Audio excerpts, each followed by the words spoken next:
Hello, I'm very happy to be here at the Center for Character and Citizenship in the University of Missouri, in St. Louis, Missouri, with the professor, Dr. Marvin Berkowitz, who is co-director of the center. So thank you, Marvin. Thank you for receiving me to have this interview about very important topics. Sure, I'm happy to have you here. So please share with us your opinion about what is needed in education in today's world. Well, there are lots of things that are needed, not just one thing. I mean, certainly the standard, long-standing one we need is children to be literate and have numeracy and be well educated and to understand the world and have the skills they need to navigate the world. But the work that we do is about a second major need, which is the need to help people become good members of the society and the world and their communities as well. Education's always been thought about as a means of socializing each generation, helping them to become the kinds of people that we want to populate our society.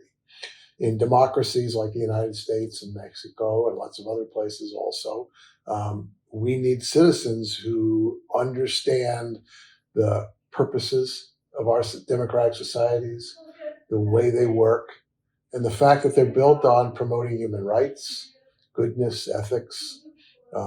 We need people who care about that, who understand it, and are well equipped to act to promote the common good. Great, thank you so much. Please, can you share with us your model Prime? Mm-hmm. Sure.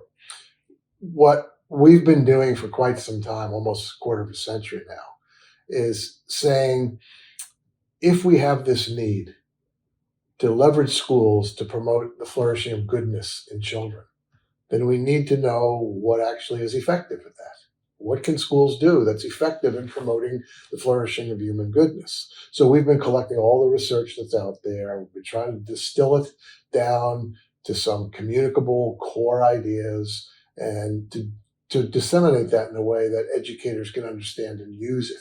So we eventually came up with a model based on all of this. It's all evidence-based, called PRIMED, P-R-I-M-E-D, which is simply an acronym for 6 big principles for designing schools and classrooms that effectively promote the flourishing of goodness in children, of character. And the P is for prioritization, which means if it's not an authentic priority of the school, of the state that regulates schools, of the classroom, if it's not really the goal of the school leader, the teacher, the minister of education, whoever it is, it's not going to happen, or it's not going to happen well, or it's not going to happen completely. So it needs to be an authentic priority, and we have to figure out how to make it a priority. And the next letter is R, right? The R stands for relationships. And the relationships can be thought of as the molecules from which you build both healthy schools and effective schools and good character in people. So we have to be strategic and intentional about building relationships, because if we just think that because we're nice people, they're going to happen, then they will for most, but not for all.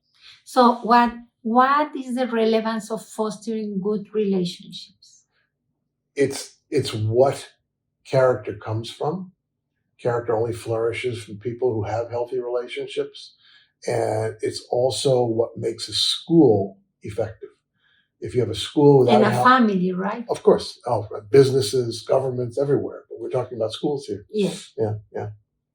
Great. And so Prime, P-R-I. Yeah. How can we promote intrinsic motivation? Is the I of intrinsic, right? Yeah. Motivation. And the idea is simply that we want children to graduate from schools with those core values or virtues inside them.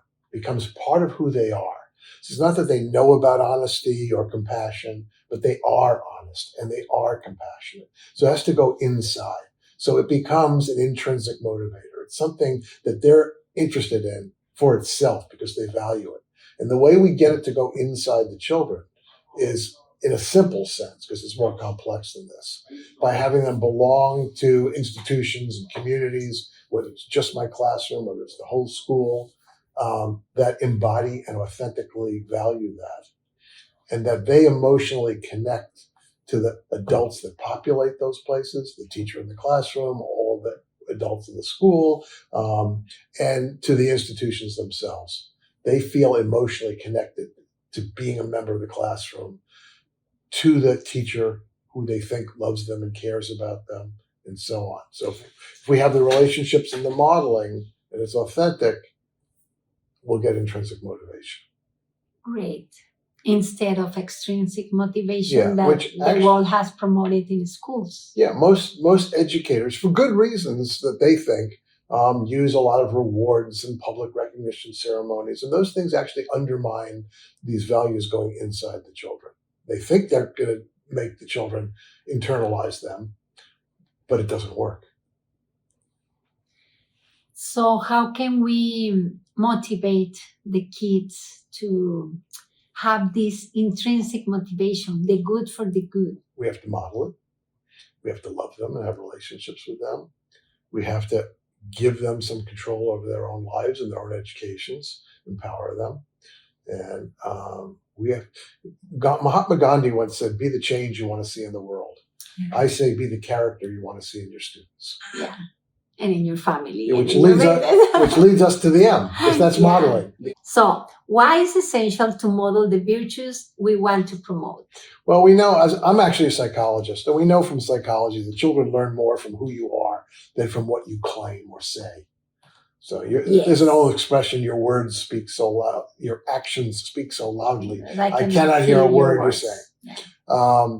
And so if children care about us and believe we care about them, they will be more likely to be like us. So Yes. if we don't model character, they will be like whatever we do model. And Tom Lacona, my colleague, once said that the single greatest tool you have in impacting a child's character is your character. We know the power of role models in life. And so we need to leverage that. And I like very much also a phrase, a quote you have in one of your books that says that the character of a person is impacted for how that person is treated and how others are treated in front of them. Yep. That's And we know from child development that a huge part of who you become is because of how people treat you, particularly how significant people in your lives treat you, and how they treat others in your presence, what they model for you. So that impacts the character, the person. So what is the sense of empowerment? So the E of empowerment. The E is the fifth letter in Pride. It stands for empowerment. And all human beings have a fundamental need to feel like they matter. Okay? It's a psychological crisis for someone to feel like I have no impact, I don't matter, I have no leverage, I have no control, I have no voice. And so we need to build a sense in everybody of autonomy, of self-control, of the fact that my voice matters, that people hear me. And schools are a great place for children to discover that. But unfortunately, most schools are structured to block it because they're so hierarchical and authoritarian. I tell most teachers that you don't realize it, but you're a dictator. You're a benevolent dictator. You love children. You're trying to be nice, but you're still a dictator because you hoard all the power. And, and we don't, and another piece of it coming from John Dewey and a lot of others is that if we live in a democratic society, we can't become democratic citizens if we have no experience of the power of our voice. And so we have to share power. That's true of school leaders sharing power with teachers. Hear the voices of the students, what they need. Invite them, authentically listen to them, allow their voices to control the situation when appropriate. I mean, make it really authentic. Very often teachers will tell me, my principal surveys us and asks us all the time, what we think, but she does what she wants anyhow. And that kills the culture in a school. Yes, that's true. Many leaders do that. So the D, what does it mean, developmental pedagogy, in the prime model? Particularly in cultures like ours, which are heavily built on our economies, on capitalism, on the free market, we tend to think about outcomes as short-term, outcomes. So we want to know, did the students' grades go up this quarter, this semester, this year? That's the sign of success. But in fact, we're dealing with developing human beings who are on a slow, long, and uneven journey to become who they're going to become as adults. And we educate for the short-term outcomes.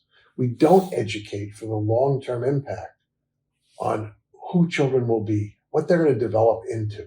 So we need to change our methods to serve the long-term interests. It's more important who our primary grade students are going to be when they're 30 than it is who they're going to be tomorrow.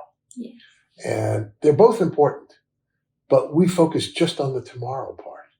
And we don't think about that. I had a colleague, great principal, who once said, his name is B.R. Rhodes, he once said, children do not develop in straight lines. And I've often thought that we have to understand that if a kid's suddenly not doing math problems well or is starting to misbehave a bit, it's not that this kid has suddenly become math illiterate or this kid has suddenly become an evil child. Children don't just keep going up and up. They go up and down, up, but over the long term, we hope they go up. And we have to educate for that long term. One obvious place is we have to change our behavior management systems so they invest in the long-term development of children. So these kids become better self-controlled, better, more pro-social over the long run than just stopping the bad behavior now, which is what we often do. Yeah, and help them to build a great character, to be good citizens. Yeah, well, you do all 6 of these things and you'll be developing good character. So, last question, Marvin. Please share with us, what would be your recommendation for leadership in education and for educators? First thing is to really study this stuff and understand what we're talking about. I often say character education is rocket science. It's not easy. It's not simple. I've been doing this for a long time, and I see people touch a little part of it, like the blind man and the elephant, and think they understand the whole thing. They really don't. They need to understand it fully. They need to have courage.